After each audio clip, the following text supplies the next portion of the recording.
There are moments when life presses pause on who you are. You wake up years later wondering, where did I go? This is the story of Julia, a mother, a wife, and a woman who one day opened an old suitcase and found herself again. When you walk through my house, you'll hear silence. Not the peaceful kind. Not the kind where birds chirp and tea brews on the stove. No, it's the kind that swells in the corners of the rooms. The kind that whispers, "You've disappeared." My name is Julia, 15 years ago. I moved into this house with Ryan. It was small, but full of possibility. We painted the walls ourselves. I picked the curtains. He fixed the kitchen faucet that never stopped leaking. We talked late into the night. We kissed like time didn't matter. Then came the babies. 2 of them. And slowly the laughter faded. The walls filled with noise, then nothing. Ryan still loved me, I think. But he began speaking less. Or maybe I just stopped listening. Or, worse, stopped being heard. Before I became mom, I was Julia Bennett, a fashion design student. A girl who sketched clothes between coffee sips at 2 a.m. I dreamed of my name on boutique windows.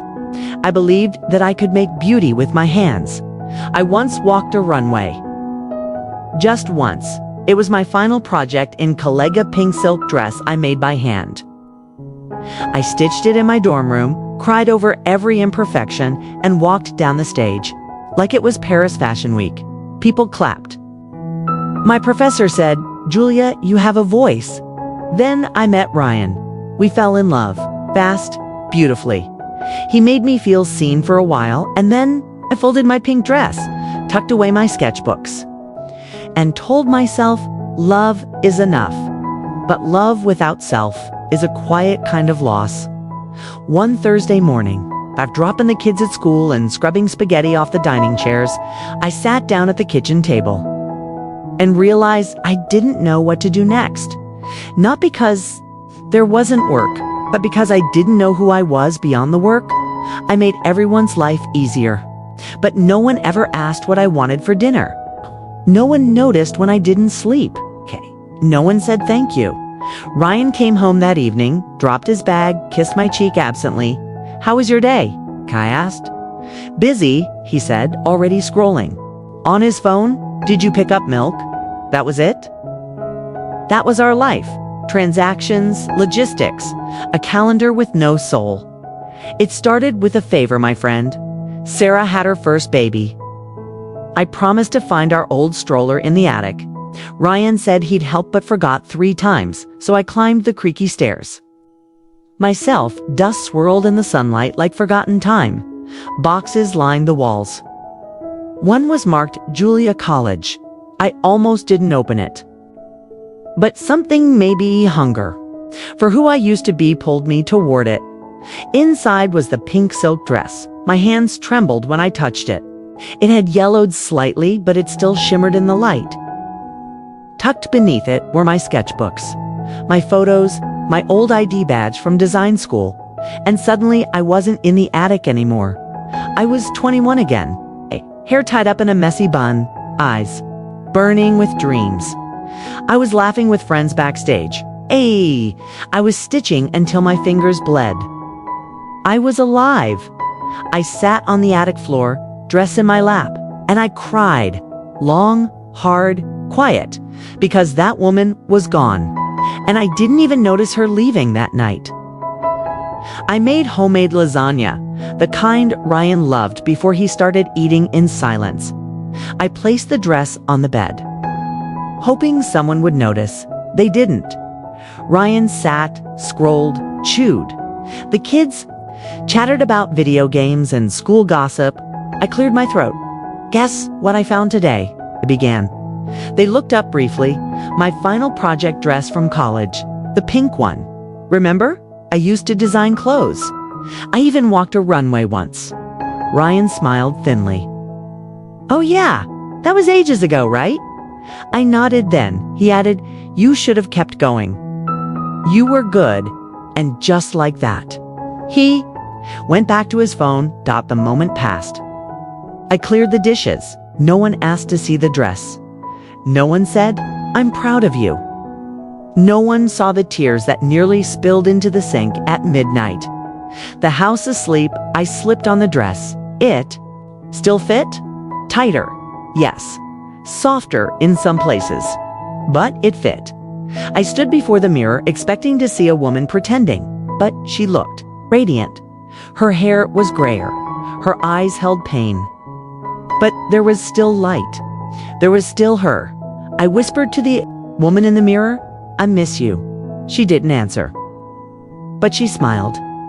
The next morning, I searched online for local art classes. There was a beginner's drawing group at the community center every Saturday. I signed up. I didn't tell anyone. It was the first thing I'd done in years that was only for me. The first class, I was nervous. Everyone else seemed younger, freer.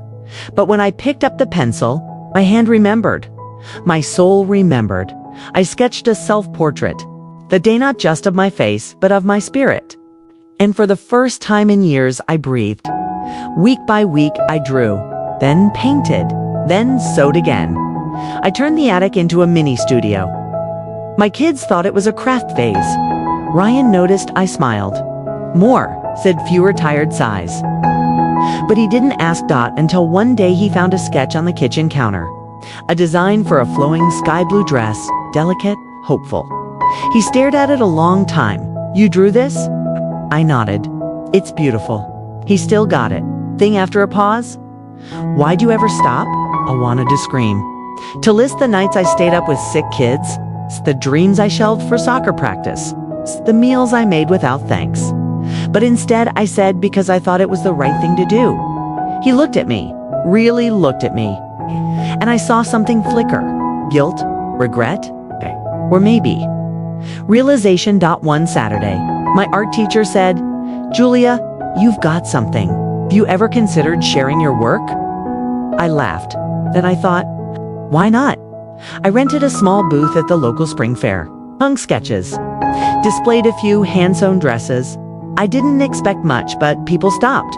They smiled. They asked questions. One woman touched the hem of a dress and whispered, "This feels like healing."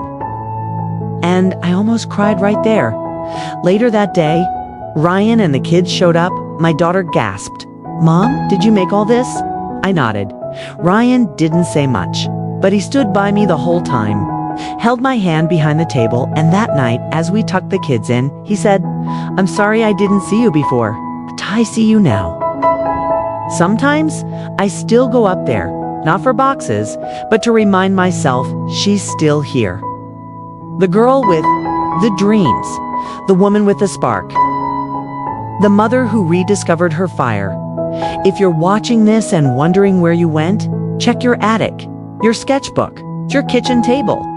You're not gone, you're just waiting to be remembered. A woman is not what she gives. She is not just the meals, the rides, the laundry, the lists. She is a story, a heartbeat, a name she once whispered with pride. Don't let the world forget her. And more importantly, don't let her forget herself. Real moments where true stories come back to life. If you saw yourself in this story, hit subscribe because the next chapter is just beginning.